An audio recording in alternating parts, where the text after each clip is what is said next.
All right, everyone, welcome back to another session. I have an incredibly special guest here with us today, a friend I didn't even know I was missing in my life, who I connected with through the Fast Foundations Mastermind that I'm a part of with Chris and Lori Harder. And this human I'm going to introduce with you is one of a kind for sure. So, Craig is a performance coach and keynote speaker who builds relationships with potent celebrities and high level performers like Rob Dyrdek and John Assafrif, featured in The Secret, and brings these incredible people's wisdoms to the lives of those who are beginning and accelerating in their personal development journey. He is truly the apple of personal development, and I am so excited to share him and his energy and all of him with you guys today. So thank you, Craig, so much for being here with us. Wow, what an unbelievable introduction. I'm usually the one giving them, so that was a nice treat. Thank you so much for the beautiful words, and I'm so excited to be here. You know how much love and respect I have for you. We're going to have a ton of fun. Yeah, we are. And you know what? I took this from your notebook doing these introductions. Originally, what I've been doing is just like bringing people on. And I was listening to your podcast and I was like, the way that people have like just respond from the way you reflect back their life to them was so powerful. And I was like, I think that's something that I could definitely adopt. So I took one note out of your own playbook, and it's so true, because in the work that I do, it's all about reflecting back. And I can only imagine for you how much self-reflection has been a big part of your journey in pushing forward. Yeah, 100%. And kudos to you, because that's what it's all about, right? Is look, there's enough abundance around for everybody. There's enough to go around. I want us all to win, especially my closest friends like you. So if you dig those intros, use them and embrace them. And in regard to self-reflection, yeah, like that's what it's all about. And when you do reflect, especially this time of the year, and we don't know exactly when this episode will drop, but we're getting towards the new year. Everyone likes to do a little self-reflection, but I like to do it a little before New Year's, right? Like, why wait till then? Like in my mind, 2022 is right now. And like on my vision board and what I think about in terms of goals, moonshots, or vision, so forth, I'm thinking about what 2022 looks like right now, and I'm acting accordingly. So self-reflection is always good. And obviously, when you do reflect, you want to like what you see. Yeah, that's so true. And it's such a fascinating thing. And I feel like you can really speak to this. In me coming up in my journey of personal development, I studied the high levels of all the high level people, the Tony Robbins, the Dean, I always say his last name wrong, Dean Garriosi. Gradually. Yeah, there we go. Like all of them. And I'm looking at what are they doing? Even high level athletes, what do they do? How do they do it? What's the thing? And what's so beautiful about what you create with the CLS experience, not only in your podcast, but also in your membership, where people get access to these relationships that you have connected to, is that it always speaks to the same thing. It's the perseverance, it's the doing better than you did before, and it is truly self-reflection. I'd really love to know from you, what has been one of your favorite parts of your journey so far? You mean with the CLS stuff, of course, right? Not Just just, your yeah, just, journey.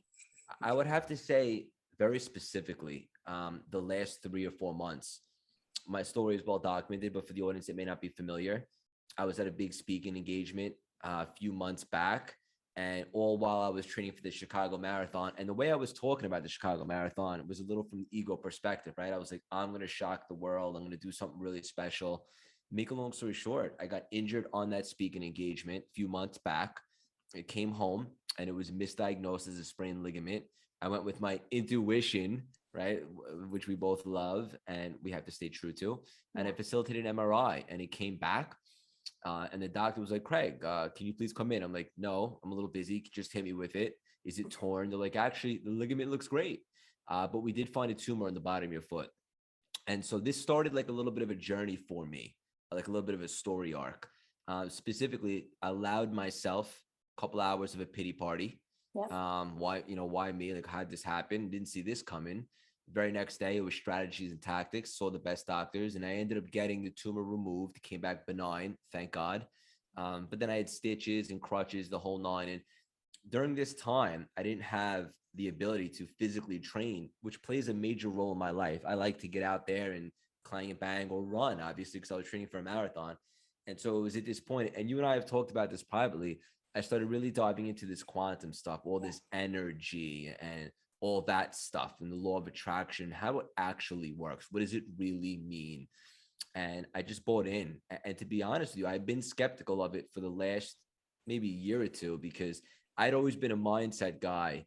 And that's great. But as it turns out, that stuff is just the appetizer. So under, understanding vibrations and frequencies and all that stuff, I really dove deep into all this type of stuff and work. I did the work. And even some of the conversations, like you mentioned earlier, with like Deerdeck and Asaroff, like I picked their brain, right? Those, some of the world's greats, in addition to reading. And I really started to understand this stuff. And I really started to experience real-time manifestations, like the stuff people talked about that I could never understand. Like, what do you mean? But like after our senses, how could that mean? No, there's a whole quantum field out there. Yeah. Right. There's a whole energy source. We're energy essentially. And so I was able to get to an opportunity to get to the New York City marathon start line, which was only a couple of weeks after Chicago, which I couldn't run because of the surgery. But I was just being like pulled to the New York City, and I had an opportunity to sign up with a shot to inspire my pops, who's currently battling cancer, and also raise money for American Cancer Society, do it for a bigger cause, a much bigger reason than Craig Siegel. And so it wasn't about me. And that was the difference between the Chicago, which I was going to run, and New York, which I ended up running with no physical training, ran the fastest I've ran in my life, felt light and free. It was just the most beautiful experience ever. And that little like 3-month story arc concluded, but really now the real journey begins with all this quantum stuff and what we can do, and understanding how we can all create, right? Like we put intentions out there and there's literally nothing we can't do and create, and understanding that I am a soul and a spirit in a human body, having a human experience, but this is just a vessel, right? There's 5'7", maybe handsome, maybe not, depending on what you think. It's just a body, and inside is an energy and a source, so to speak, and an intelligence. And I've figured all this out. So over the last year and a half, since, and I say very humbly, my brand has exploded and I've stepped into this stuff, that little 3 or 4 month arc has been the coolest, most fulfilling, most exciting. And honestly, I can't stop talking about this stuff. I'm obsessed with it. All I want to do is talk quantum, and energy. And you know what's so fascinating about all of this? Like we can go in so many different directions here, but I'm just like computing, okay, where do we want to go from here, God? But it's so fascinating because for men, energy and quantum is so hypothetical. It's like, oh, what do you mean? How does that work? Embodiment, flow. What is that? It's, the masculine, very dominant, very structural, very procedural. And so for someone like you who already had such a powerful background for yourself in mindset work and strategy, having this opportunity to open the doors to something that's so much bigger, that really at the end of the day, though there is so much scientific evidence behind this and studied and documented, to trust and surrender and just say, okay, I'm going to take a bite. What is this? And not only just take a bite of it, but live it and breathe it and see the real-time manifestations, like you said, of it. And that's what's so powerful about going after what you want and following your bliss, because you haven't always had the CLS experience. Can you share a little bit about what you were doing before all of this really became your world? Yeah. So I was in Wall Street for the last 10, 11 years doing my thing, grinding, right? And it wasn't really that much fun, although at first it was, but I was making money. That's always cool to an extent. But as it turns out, and as I learned, making money doesn't equal success, Rylee. And so I had been miserable for a little while, straight up. Like I was in finance and I started my own business, and we were essentially selling loans and providing capital.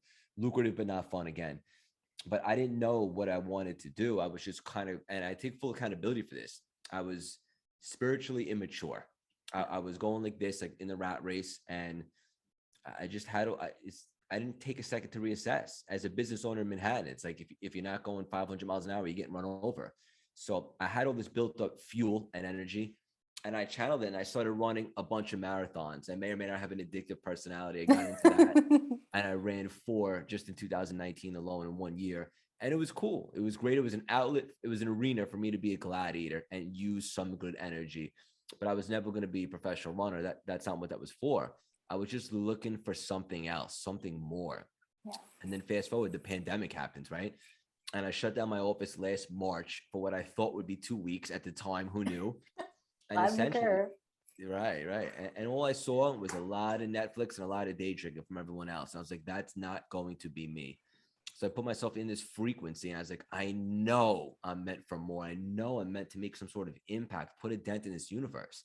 And I put myself in that frequency. And based upon the strategies I had learned in NLP and the mindset and studying personal development, like you said, I did have some strategies. So I went back to this. What are my gifts and what are my passions? And so my gift, hopefully you and your audience will agree by the end of this conversation, is my ability to elevate, inspire, and actually help people want to take inspired action, not just hear it, but want to make moves. So that's my gift. And so when it came to my passion, this was the easy one. I love personal development. I'm obsessed with this stuff. Just learning the quantum, right? The NLP stuff, the law of attraction, all of it. I can't get enough of it. Kabbalah, whatever it is, however I can learn, I love it. So I married the two, my gift to communicate and inspire with my love for personal development. And I started my CLS brand a little over a year ago. Very humble to say it's exploded. Yeah. I'm very strategic and deliberate with the vision. I didn't just do it to do it. Like when I looked at it from what does this look like in the human form? And you mentioned the Apple personal development, because that's what I wanted to be, like sleek, expensive, top of the line. Yeah. But in the human form, I saw someone like Tony Robbins, right? Yeah. So as I always say, if you're going to think, you might as well think big. So I wanted to be even bigger than him, not like an ego thing, just make the biggest impact the world has ever seen. Yeah. And so I reverse engineered it. And essentially I started putting out content, and I started attacking the different lanes in the 10-lane highway. One being the podcast, which is now one of the biggest on the planet. I just had Ed Milet on 2 days ago. We had Dear Deck, as you mentioned, Asaroff, you name it. Suzanne Summers, it's blowing up and one of the most downloaded in the world. But it's cool because it's not just celebrities, it's we dive deep, right? Like, yeah. But how did you ricochet off rock bottom? How did you find success? So we got that, the coaching, the masterminds, and then something, and obviously the keynote speaking. We just spoke at Fiverr, which is a $7 billion company, which is really cool. Wow. But the thing I'm most excited about right now is the membership, which you're a part of. It's not so much a community. So good, you guys. Family. Yeah, it's a family. Everyone legitimately supports each other. It's just like a love fest. People are becoming each other's clients. People have been dating in there. It's just so special. So that's what I was doing before, and this is what I'm doing now. And it's interesting because people always ask me, like, how are you always so happy? Like, what are you so excited about? It's because I essentially spent 35 years trying to find myself, right? Like doing stuff that didn't make me happy, being a people pleaser. So now that I found this stuff, I love it. I can't get enough of it. Like all I want to do, this is my dinner conversations. Like all I want to do is talk about the quantum and helping people, building a community, and who's the next guest on the podcast? What kind of impact do we make? So, and also the irony is of all of this is I didn't start CLS for the money, Rylee. Yeah. I started because I led with my heart for a change. But as it turns out, when you really find alignment and you're in that frequency and you're doing a really good job, the money comes. So now I'm making more money than I ever made on Wall Street. So I'm out of that business, and this is it for me. Yeah. You know what I love so much about you and the way that you carry yourself? You know, you entered this, I'm assuming with a relatively well name in the industry, having Wall Street background and so on and so forth. But then you coming into this position where you access these higher level performing people and you meet them with friendship. They're not on a pedestal for you. You're there learning as a student every time, no matter who they are and who you are. It's an opportunity to learn. And I feel like what really stands out the most behind what you do is that anybody going into your world, your membership, especially because it is so powerful in that family dynamic, is that they can now see themselves as friends to these people that they would have never imagined were in any type of proximity to them before. And you bring that together and you showcase that these people are great people because they did great things. They are not great people because they're a great person. It's because of the way they lead with their heart, and it's very much in what you do. And I think that's so powerful because it's something that really gets lost in this world right now with all the distractions and all the other things you could be tuning and plugging into. And I find that for a lot of people, the pandemic was the greatest blessing or the biggest curse. People either took it no matter where they were starting and ran with it as a huge opportunity to flip their life upside down, whether they were getting free cash for staying home or taking 2 weeks off they never had, or 2 months, 10 months, 2 years. right? And Right. then actually just People are did still something going. with it. Yeah. And I want to context too, is like in whatever position you were in when that started and where you are now, you're not in any better or worse of a position. It really just depends on how much time you've spent in this time, and equally going forward in finding out who you are under all this stuff, right? Under all the titles, all the accolades, all the achievements, all the goals, and what you're willing to do to follow through with your vision. And there's something that I really respect within you, is that when you say you're going to do something, you do it. When you say you show up for your family, I've never been a part of something where someone is so genuinely dedicated to helping people and just making people feel seen and heard. Like Craig is someone who goes on everybody's comments and everybody's posts, not to just do it, but because he actually cares about who you are in your world. And I think that there's a lot that people can really take away from that, because especially with the dynamic of the world right now, it's easy to get segregated and nobody is like me, or nobody's around me that gets me in whatever choices or sides you're choosing in all of it, right? But when you just genuinely decide to be a good person and do great things in the pursuit of happiness, you find out that even in our case, you find friends you didn't know you needed or that you were missing this whole time. And they inspire you, they help you, they connect you, they bring value to your life, or they're just there for you in some case. And so I'd really love to know from you how relationship building, though this is probably a very obvious question, but for everyone else who's kind of getting into the space of stepping out of all the distractions in the world, how has relationship building really made such an impact on your life, especially as you choose to follow your bliss and your happiness? Phenomenal question. And to be honest with you, relationship building is absolutely everything, right? It's the reason why I've had all the success, I say humbly, that I've had in the last year and a half is from relationships, Yeah. right? Because, and you hit it right on the head. Like from the very beginning stages, I commented on everyone that was, grateful enough to follow me, or I should say I was grateful for them to follow me and engage with me. I would comment back. I would let them know I see them. Even to this day, like as much as I can, right? There's only so much time in the day. And Yep. I'm grateful to say that I can delegate now. But I always put in the effort. I think that's the thing. That's just go the extra mile, because you're nothing without your community and your relationships. And people can sniff it out. Like they know who's real and who doesn't really care. Yeah. And so from day one, I was legitimately appreciative and grateful as I started my CLS thing. I may have had success in other venues, right? Like real business, but never an online business, which is a whole different arena, as you know. Yep. So I was just grateful and I acted with my heart. I just was so appreciative to every single person, whether it be comments, DMs, messages, anything.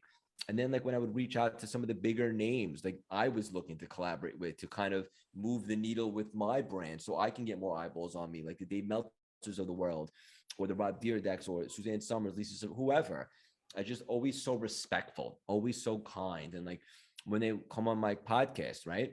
In the beginning, it wasn't always so easy to get celebrities. I didn't have connections, but someone said yes. And then I would be persistent. I would ask someone else. And now I had proof of concept. So-and-so is on. I'd love to have you on. My audience would really get great value. I would just do such good homework, right? Like if you listen to my podcast, like I find out stuff about them that's not that well documented, where they know, wow, this guy put in the effort. And I just love to build rapport. That's something I learned with NLP, the ability to be present like I am right now and just not care about anything else in the world, just me and you, and just be present. And so I think that doesn't only go a long way, it goes all the way. Like that's what people remember. And there's an old expression, it's something along the lines of people won't remember what you said, but they'll remember how you made them feel. Yeah. So I just always try to make people feel good, like legitimately. And even like the I mentioned Meltzer, who we have a weekly show with now, the Paradigm Shift, every Saturday. And also I was just on his show on Bloomberg Television last week. Like that started with one IG live. He said yes when he could have said no. I was persistent, but he said yes. I did a really good job. I stayed on him. I built the relationship. I flew out there to shake his hand to LA, to California, and I just nurtured the relationship. And he's been a great asset to me. And hopefully I have been to him as well, that relationship, and everyone in the group, right? In the membership, like it starts at the top down. Like I have to lead by example. So I want to see everybody win. I comment on everybody's stuff. If people ask me to be a guest or to do something with them like you did, as long as it's possible, I could do it. I will create time to do so, because that's what it's all about. And I think for the audience listening, is so valuable. That's how you separate yourself, the effort and the relationships. People will never forget that. Yeah. Yeah. No, I absolutely agree. It just brings me back to self-reflection of how I even got to where I am today. It was by genuinely actually just caring about people. I started off branding myself as a psychic medium. And so that can create a lot of dependency where people are like, oh, you know more about my life than me. And I'm like, no, wait, instead of like booking more sessions with me, let me just give you a couple things to apply and come back to me and let me know how that worked for you. And it was the thing that my entire business up until, well, actually still is referral based. I've never ran an ad. And it's because of that genuine curiosity to know who people are that are in my world and being a part of it and messaging them. I do my best to try and message every single person that follows me just to say hi. And the amount of times that people have reached out back and said, wow, I've never had somebody do this before. That's amazing. Thank you. I was like, oh, what do you mean? Like, people don't just genuinely like say hi, but I also get it in the world of social media. It's easy to get lost in all of that as well. And so, for anyone who's really stepping into that space where 2022 is the year of you find yourself, you pursue your passions, the biggest thing that I'm taking away from you, Craig, is that it's about effort. It's really just about genuine effort. And if you're not following your heart, I always say you're following someone else's agenda. So what do you want to be doing in your life? Who do you want to be known as? And that doesn't have to be a big scale thing. That could just even be to your family. Do you want to go deeper with learning about holistic health and eating? Do you want to just be a more present parent? Do you want to pursue something bigger and say, hey, I can do this? Right. And equally, what I'm taking from you is that it's the relationships that really help to be the catalyst in that expansion. So I would love to know from you, and honoring your time, what is one for anyone who's really just stepping into this world or who's like really ready to go all in, what would you say is one or two things for them to really take some time to sit back and reflect on and then take that action in? Do you really want it? Number one, because let me explain something. You got to burn the ships, right? Like, you have to make sure there's no retreat. You cannot be half that way and half trying to go this way. You cannot keep your foot on first and try to get to second base. Like, you have to make a decision. And I understand that's a difficult pill to swallow, right? Because it's like, well, I have to pay the bills. I have to make ends meet. Okay, understandable. But this really takes all your energy, passion, and heart. It truly does. If you really want to be great at it, not just like make it a side gig or do something, like if you really want to help people make a major impact and do something special, put a dent in the universe, I like to say, you got to be all in. You just have to be. And I think that's, like I said, it's challenging for people to accept, but I guess you could tiptoe around and maybe have some success, but I don't think it'll be lasting. So get clarity, understand, like, is this really what you want to do? Do you really want to make an impact and help a lot of people, whatever it is that whatever lane that they're in? And if so, then it comes down to strategy and vision. You have to have a vision, because as I said yesterday in the membership call, you can't hit a target that you can't see. So like for me, like I have a vision board, I have goals, I have a whiteboard. There's always a list of names on my podcast that I'm going after, Ed Milet being one of them. So we crossed that off this year, which is cool. But there's always something that you got to do, right? Like the membership. Once the idea came to fruition, it was like, let's get to 200 members by year's end, which was a really big goal. Didn't seem possible, but now we have 160 plus. So the point is you got to be very strategic. Every single thing I do, even if I post about my nephew, like the caption, everything I do, I act like I'm a personal brand, like everybody's watching. And the truth of the matter is, this day and age with social media and stuff, everybody is watching. And it doesn't have to be scary. That can actually be exciting with a change of perspective. So just make sure that you're very strategic about every single thing that you do, and you understand that what it's going to take, because there's a price to pay to win in life. There's going to be sacrifice, right? Like nothing goes up in a straight line, especially if you're an entrepreneur. There will be heartbreaks and disappointments. Embrace it. It is what it is. Hopefully you'll learn from them and we'll be able to be better for it. But you got to be able to stomach that stuff, because there's no guarantee in the beginning. But what you can guarantee is your effort. And if you put in the effort and you stay true to the vision, I'm willing to bet it'll pay off. That is so good. And I have one more question that came up because I feel like this is going to be really funny. What is that one radical thing that you did that is now an absolute hilarious story for you now? So I'll give context to this. So when I started investing in coaches, I took our rent that we literally needed to pay in 10 days and invested it in a coach because I was like, okay, I got to go all in on this. And it was the same day my husband came home, having had a heart attack at work, saying, I can't go back to work. I'm not good. Like, I won't live if I keep doing this. I'm like, oh shit, you're going to hate me for this. But it was also in that 10 days, not only did I make that rent back, but more. And it was really, I truly believe, from the radical decisions that I made, which is now a hilarious story to me today, where it's like, you really can create from going all in.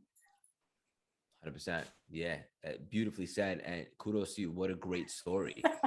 You can create from anything, but you have to be in that frequency. The universe doesn't like, are you sure? You're not sure? Yeah. And the universe will respond to that. Yeah. So what's something crazy that I did? I guess essentially just making the decision to pivot from Wall Street, having my own business and so forth. Like, I didn't tiptoe once I thought of the idea.